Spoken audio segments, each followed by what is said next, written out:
about something that I really love, I really like, and this is history. I think I like history because my father is a history teacher. So when I was a child, he was telling to me many stories about Indian, conqueror, everything.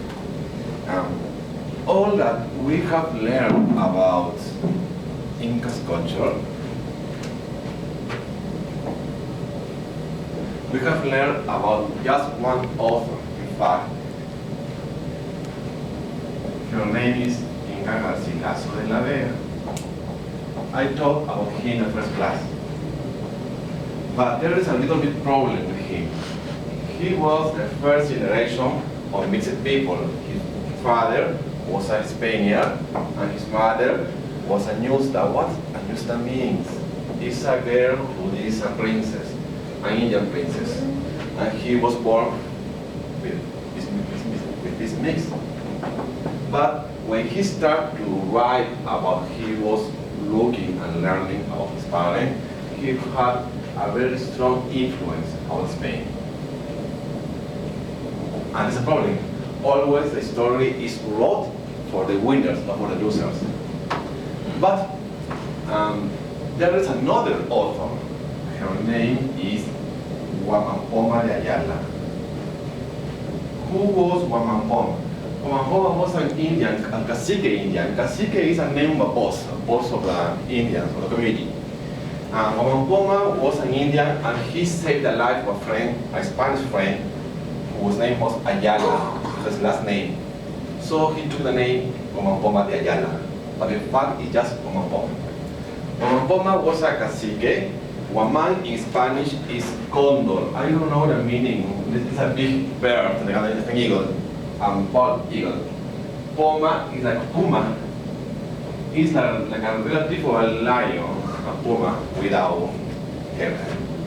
Guaman Poma was a cacique, and he learned a little bit of Spanish.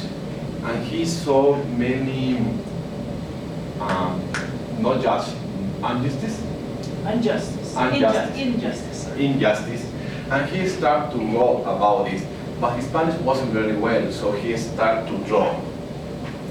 To do many draws. But in that age, it was ending of it was year 1569, at the beginning of the colonial. He started to draw what he saw, and he came to Lima. He went to Lima, and he tried to speak with the name of the principal authority in Peru was no.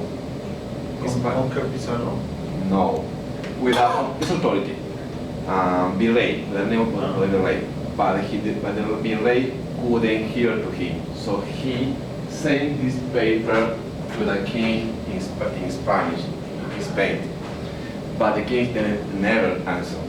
So he wrote another letter, and he said, I sent you a book, and you didn't answer me. I have another copy. If you want to receive, just tell me. But the king never answered to him. He died. And the funny point is that this book appeared, saw the light and the last century in Sweden, in a library in Sweden. So now, 20 years ago, this book is open to the whole world, Guaman Poma de Ayala. And this book told us about the life of the Indian before the Incas, before Spanish, with Spanish, and the stories of it. That's all. Thank you. Okay.